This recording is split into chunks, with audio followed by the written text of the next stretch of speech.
HOA cops cuff the wrong black vet. 20 minutes later, the FBI storms the station for their man. I was just grabbing a coffee when they cuffed me in front of the whole neighborhood. Guns drawn, sirens wailing. They said I matched a description. What they didn't expect, that I'm a decorated army vet with friends in very high places. 20 minutes later, the whole station went silent, because the FBI had just kicked in their door. But not for me, for one of their own. They rolled up with their lights flashing like they were storming a cartel house. 3 HOA security vehicles, not even real cops, boxed me in as I walked across the parking lot of the community rec center. I had just finished my morning jog, hoodie up, earbuds in, still catching my breath. I didn't even notice them at first, not until one of them shouted, "Hands where I can see them!" I thought maybe there was a robbery or something nearby, maybe someone else they were after. But then I felt the tension shift, like the whole world narrowed its focus right on me. I turned slowly, hands raised, confused and winded, and there they were. 6 of them, tactical vests, mirrored sunglasses, badges clipped to their belts like they meant something in a federal sense. They swarmed in close. One guy already had cuffs in his hand. They didn't ask questions, didn't check my ID. One of them barked out, "You fit the description." And suddenly my arms were yanked behind my back, cold metal clamped around my wrists. I asked what I was being accused of, but no one answered. A neighbor stopped walking her dog and stared, eyes wide. A couple with a stroller pulled their kid close and turned away. Everyone else just pulled out phones, silently filming as I was shoved toward the hood of one of their SUVs. It was humiliating. I'd served 12 years in the Army, deployed twice, honorable discharge, Bronze Star. I've given more to this country than half the people in that neighborhood. But right then, none of that mattered. All they saw was a black man in a hoodie near a parking lot where something had allegedly gone down. I tried again to speak. I said, "You've got the wrong person." One of them told me to shut up. Another smirked and said, "You people are always saying that." That's when I knew this wasn't just about a description. It was about assumptions, stereotypes, maybe even spite. I didn't fight. I didn't resist. I just stood there while they patted me down like I was some kind of armed fugitive. They found nothing, of course. No weapon, no drugs, no wallet even. I had left it in my gym locker. But that didn't slow them down. One guy was talking into his radio, calling for confirmation. Another said something about witnesses. A third kept pacing back and forth like he was waiting for me to run so he could tackle me. I could feel the heat of the stares from across the street. Every second dragged. I started thinking about what could happen if one of them got nervous. If a car backfired. If someone said the wrong thing on the radio. I've seen how fast these things can turn into headlines. But I also knew that panicking would only give them an excuse. So I kept calm, kept breathing, remembered my training, tried to act like this was just another situation I had to survive, like those checkpoints in Afghanistan, or that time we took fire in a village where nobody spoke English and every shadow could have been a threat. Eventually, I heard one of them mention a stolen vehicle. I asked again, "What am I supposed to have done?" The one in charge glanced at me like he finally decided to acknowledge I had a voice. He said, "We got a report of a suspect fleeing the scene of a hit and run in a dark hoodie and athletic pants. You match the profile." I looked down at myself.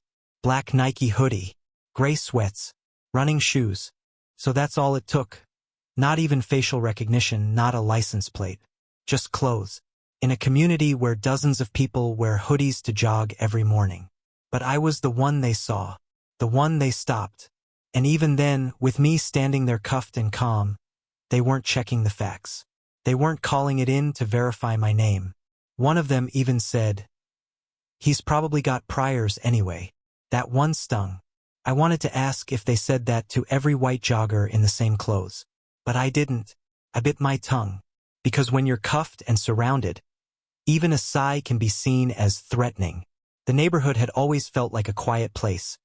The kind where everyone waved at each other and complained about trash pickup schedules or lawn lengths. But that morning, everything changed. The moment those HOA enforcers, pretending to be real cops, clamped those cold cuffs on my wrists, it was like someone flipped a switch in the whole area. I could feel it in the air, heavy and uncomfortable, like a storm was about to roll through. The silence from the crowd that began to form said everything. There were no gasps of support, no neighbors rushing to defend me, just hushed voices, shifting glances, and the unmistakable buzz of cell phones recording every angle of my arrest. A jogger on the sidewalk slowed down and stared. He didn't say anything, just pulled out his phone, lips tight. A woman near the dog park froze mid-stride, her golden retriever tugging at the leash while she gawked. Even the couple from across the cul-de-sac, the ones who always invited me to their 4th of July barbecue, just stood by their porch, arms crossed, watching like they weren't sure if they should step in or stay quiet. The street that once felt like home suddenly felt alien. And all I could think about was how quickly people forget who you are once you're on the wrong end of handcuffs. I heard someone whisper, "Is that him?" Another person answered, "I think so, but I thought he was a vet or something." That line hit hard. Not because it was wrong, but because it showed how fast your reputation can be overshadowed by suspicion. One day you're the friendly neighbor who helps jumpstart cars and carries in groceries, and the next you're that guy being cuffed on the street. A few kids on bikes stopped near the corner and stared like they were watching a scene out of a crime drama. One of them pointed. Another laughed nervously, unsure what was really happening but sensing the weight of it. I looked around, hoping to see someone step forward. Maybe Mrs. Langford, the retired teacher next door, or even Carl from the HOA board who once told me he was grateful for my military service. But nobody moved. Nobody spoke up. It was like everyone was scared to get involved, scared to question what the badge and cuffs meant. They treated the situation like a live wire. Don't touch, don't question, just watch from a safe distance. I could see it in their eyes. Disbelief, confusion, maybe even guilt. But still, no one intervened. One of the security guys said something about crowd control, like this was about to turn into a riot. I wanted to laugh. There was no riot. Just a bunch of suburban onlookers trying to decide if they should film more or go back inside and pretend it wasn't happening. A woman shouted from her porch, "What did he do?" One of the officers turned and shouted back, "Suspect in a hit and run." That was enough to make a few people gasp. The kind of gasp that comes when fear meets curiosity. They didn't know the facts. They didn't care about context. The moment the accusation was said aloud, that was it. In their minds, I was guilty. Someone else said, "I saw him running earlier." As if that were proof. I wanted to scream. I run every morning. It's part of my routine. But to them, it was a clue. Suddenly, my daily workout became evidence. Every action I took, even things that once made me seem disciplined or healthy, was now being twisted to fit a narrative that was completely false. And still, no one stepped closer to ask if I was okay. As I stood there with my wrists behind my back and the cuffs digging into my skin, I realized the full extent of how fragile public perception can be. One moment you're a respected neighbor, the next you're reduced to a headline waiting to happen. Everyone around me, whether they knew me well or just by face, was wrestling with what they saw versus what they believed. Some of them looked at me with hesitation, some with pity, and a few with something close to fear, and I couldn't tell which one hurt more. They were watching a man being taken away like a criminal in broad daylight. They were watching a story unfold in real time, a story they didn't have the facts for, but already had opinions about. I wasn't a person to them in that moment. I was a situation, something to talk about over dinner, something to text friends about, something to follow up on later with, "Did you hear what happened to him?" As they tightened the cuffs and shoved me toward the back of the HOA patrol SUV, I tried to speak. My voice wasn't raised, wasn't aggressive, just calm, measured, controlled. "You've got the wrong person," I said. One of the officers, a tall guy with a tactical vest 2 sizes too big, gave me a quick glance and then turned away like I hadn't said a thing. Another one, shorter, stockier, probably the one who thought he was in charge, chuckled under his breath and said, "Yeah, they all say that." I could hear the disrespect in his voice. Not just disbelief, but dismissal. Like my words weren't worth the air they rode on. Like I didn't have the right to defend myself. I tried again. "I'm a veteran. My name is Marcus Tate. Check your system. I don't have any warrants. I live right here. I nodded toward my house just down the street. No reaction. Nothing. One of them rolled his eyes. Another kept glancing at his phone like he was waiting for a text with a reason to actually care. The silence from them was louder than any siren could have been. It wasn't just a refusal to engage. It was a choice. A choice to treat me like I didn't matter, like whatever I had to say didn't count because they'd already made up their minds. I asked for their names. I asked what department they were with. The stocky one just said, HOA Security Enforcement, District 5. Then he added, we've got jurisdiction in this community. That's all you need to know. I raised an eyebrow. Jurisdiction? I asked. You're not police. That's when he stepped closer, chest puffed up and said, we're authorized. That's enough. You just stay quiet before we charge you with obstruction. Obstruction of what? Trying to speak? Trying to assert my identity? That was the moment I realized they weren't interested in the truth.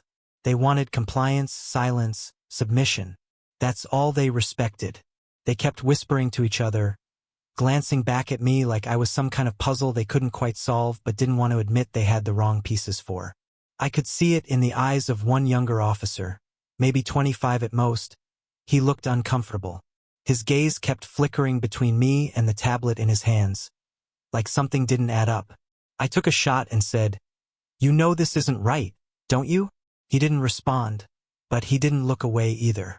There was hesitation there, a flicker of doubt, but it wasn't enough to speak up. Not yet.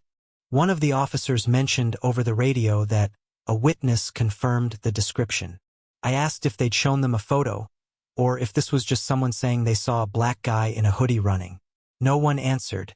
Of course not. Because they didn't want logic, they wanted closure. They didn't want to verify, they wanted to validate their own decision. I was just a character filling a role they already wrote in their heads. The black suspect. The runner. The guy who probably did something. I was trying to fight a narrative that had already been written. Even as I stood there, surrounded by their SUVs and half the neighborhood watching, I kept speaking. I told them where I'd just come from. I named the gym manager who could vouch for me. I told them the exact time I entered the rec center and left it. I asked them to check the cameras. You've got security footage all over this place, I said. Use it. No reaction. Not even an acknowledgement that I said anything useful. It was like I was yelling into a void. My identity, my truth, my record. None of it seemed to matter. One of them finally asked for my name again. I gave it. Clearly. Slowly. Marcus Tate. Spelled it out. Still, he typed it into his phone like it was an afterthought. Like a box to check before they dragged me downtown. When nothing came up, I saw the flicker of confusion on his face. A pause. But instead of reassessing the situation, he muttered something about, maybe it's a fake name, and walked away. No apology, no shift in tone. Just more doubt, more dismissal, more refusal to accept that they might have screwed up. I stood there, cuffed, sweat dripping down my back, the sun heating the blacktop beneath my shoes, while people kept staring and recording and whispering. I kept thinking, I served this country, wore the uniform, followed every rule. And here I was, trying to explain myself to people who didn't care if I was right. The local sheriff finally arrived after what felt like an eternity.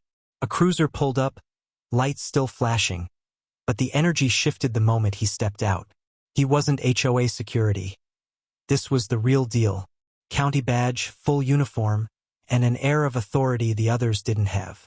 But any hope I had that things were about to get sorted disappeared the second he walked over, exchanged a few words with the HOA officers, and gave me a once-over like he'd already made up his mind.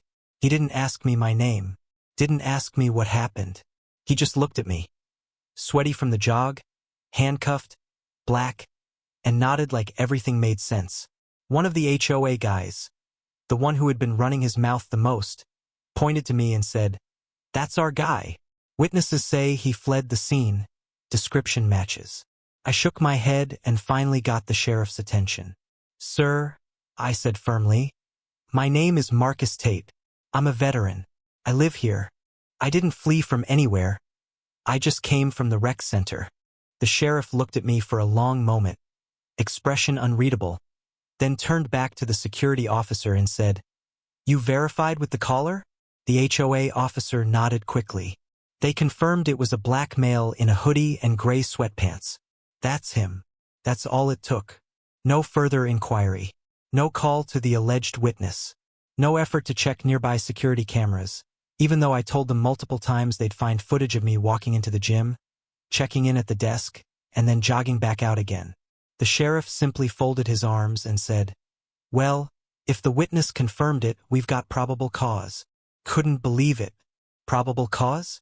Based on a vague description and zero investigation? It wasn't just sloppy, it was dangerous. I pressed again. "You're making a mistake. I served 12 years in the army. I've lived in this community for 5. You can talk to people. You can check the gym's check-in logs. My name's in there." The sheriff didn't flinch. "We'll sort that out downtown," he said, brushing me off like I was just noise. I could see it in his face. He didn't want to deal with facts. He wanted the problem to go away. And I was the problem in his eyes. Not the situation. Not the protocol failure. Me. I watched as one of the HOA officers actually smirked behind him. He was enjoying this. Enjoying watching me try to stand tall while being ignored and shut down at every turn. I asked if I could at least call someone. "Not yet," came the answer. I asked if they would verify my ID. They hadn't even asked for my license. "We'll do that when we get back to the station." And just like that, my identity, my dignity, became something they could shelve until it was more convenient. The part that stuck with me the most wasn't the cuffs or the humiliation. It was the sheriff's refusal to pause and think. His authority could have turned the situation around in seconds. He could have called the witness directly. He could have asked for a physical description beyond hoodie and sweats. He could have verified my story with a 30-second phone call to the rec center. But instead, he relied on a secondhand report from a private security detail acting on bias, not evidence. He stood there with the power to stop a mistake from becoming something worse and chose not to use it. What made it worse was the language he used. Cold, procedural, rehearsed. "We've got a process," he said. "We're just doing our job." As if that excuse wiped away the harm already done. I looked him straight in the eye and said, "This is how innocent people end up dead." That made one of the HOA guards stiffen, like he thought I was making a threat. But it wasn't a threat. It was the truth. This kind of lazy policing, the kind that starts with a bias and ends with someone in a cage, is how lives get ruined.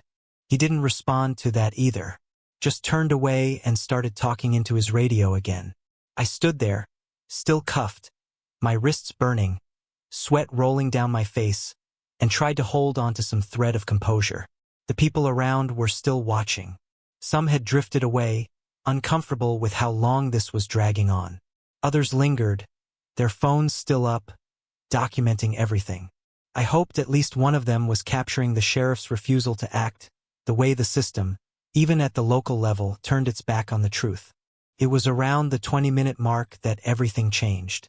The HOA officers had been standing around, looking smug and satisfied, talking among themselves like they'd just scored a win. The sheriff had already signaled for me to be loaded into the back of the cruiser, and I was just standing there, resigned to another hour of bureaucratic hell before someone would finally realize they'd arrested the wrong man.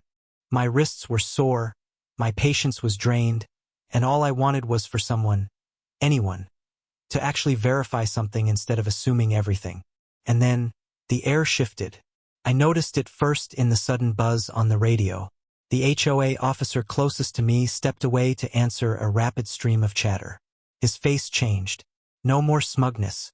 Just a flash of something I hadn't seen on him all morning. Uncertainty. Then another vehicle appeared, but this one wasn't HOA, wasn't local PD. Black SUVs, tinted windows, no markings. The kind of government presence you don't mistake for anything else. The moment they pulled up, I could tell something big was happening, but I had no idea it had anything to do with what was going on around me. Within seconds, agents in dark windbreakers were stepping out. One of them flashed a badge that caught the sunlight just enough to confirm what I was seeing. FBI. The mood flipped instantly.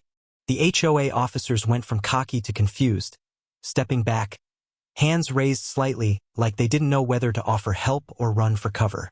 The sheriff walked forward cautiously, asking what this was about. The lead agent didn't waste time. He barked out a name not mine, a name I didn't recognize, and then he pointed directly at one of the HOA officers. For a second, no one moved. The accused officer looked stunned, like he didn't register what was happening. Then it clicked. The agent repeated the name louder, stated that they had a federal warrant, and ordered the man to step forward. The shift in energy was immediate. Every single onlooker who had been filming me turned their cameras toward the unfolding chaos. I watched as the very same people who had thrown me in cuffs now fumbled for words, trying to explain, asking what the charges were. But the agents weren't answering questions. They moved with precision, surrounded the officer, and secured him with cuffs smoother and faster than anything I had experienced. Turns out, the guy who'd been leading my wrongful arrest wasn't just some overzealous HOA security officer. He was a fugitive, wanted for federal fraud, embezzlement, and obstruction tied to a completely separate case that had nothing to do with me. The irony was surreal. While they were so focused on profiling me, assuming I was the threat because I was black in a hoodie jogging through my own neighborhood, the real criminal was right there among them, wearing the same badge, barking the same orders, hiding in plain sight. The moment the FBI turned their attention to the rest of the scene, I thought maybe someone would finally acknowledge what had happened to me. But no one rushed to unlock my cuffs. The sheriff looked dazed, and the remaining HOA officers stood frozen, unsure of what to do without their lead. It was one of the agents who eventually walked over to me. He looked at me, looked at the cuffs, then back at me with a furrowed brow. "Who arrested you?" he asked. I nodded toward the HOA crew. He glanced over and shook his head. "Get those off him. Now." That's when the apology started. Not a real one, not heartfelt. Just that generic kind of backpedaling you get when someone knows they're in trouble but doesn't want to admit they were wrong.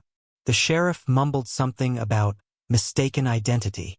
One of the remaining officers tried to say it was a misunderstanding, and the witness report was vague.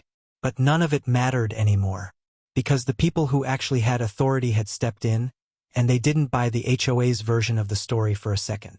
I rubbed my wrists as the cuffs came off, but I didn't feel relief. Not really. I felt anger. I felt humiliation.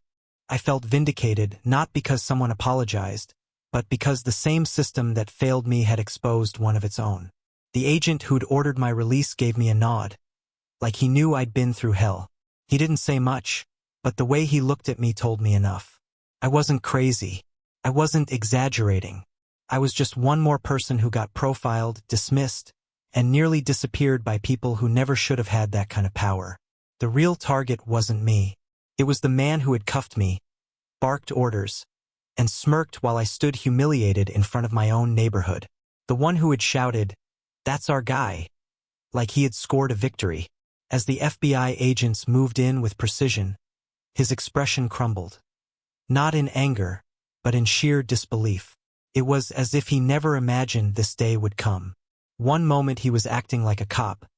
The next, he was the one being dragged away in silence, with the very same steel cuffs he had slapped onto my wrists. As they read him his rights, I stood nearby, watching in a mixture of confusion and bitter satisfaction. His hands were behind his back, his head slightly down, but he wasn't saying a word. No protests, no "you got the wrong guy." The confidence he had shown just minutes earlier was gone. The HOA officers who had been so vocal earlier fell into awkward silence, glancing at each other like kids who had just seen the school principal storm in. No one moved, not even the sheriff. He had stepped back too, arms crossed, brow furrowed, unsure whether to intervene or disappear. The FBI agents announced the charges: wire fraud, obstruction of justice, and illegal surveillance. Surveillance? That made my stomach turn. Apparently, this HOA enforcer hadn't just been corrupt. He had been collecting illegal data on residents, manipulating security footage, and leaking information for personal gain. He wasn't protecting the community.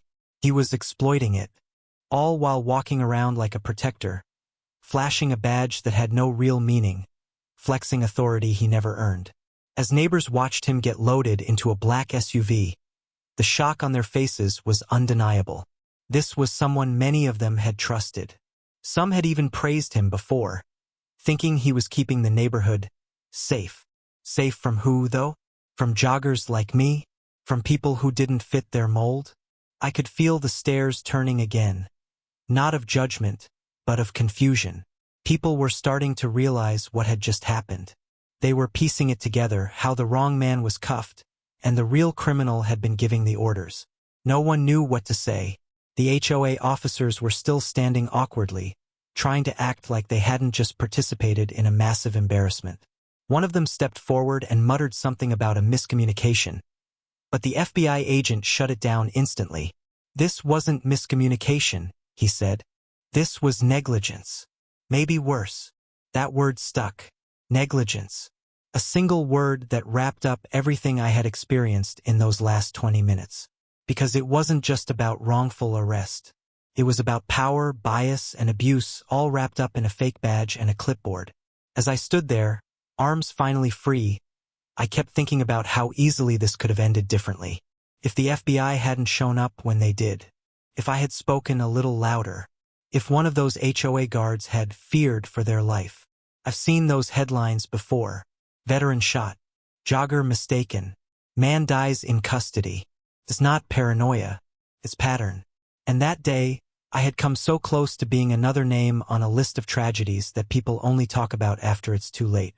The same people who had stared silently as I was arrested now avoided eye contact. Some looked ashamed. A few came over and asked if I was okay. Most just lingered around the edge of the scene, unsure how to process it all. I could hear murmurs. He lives here.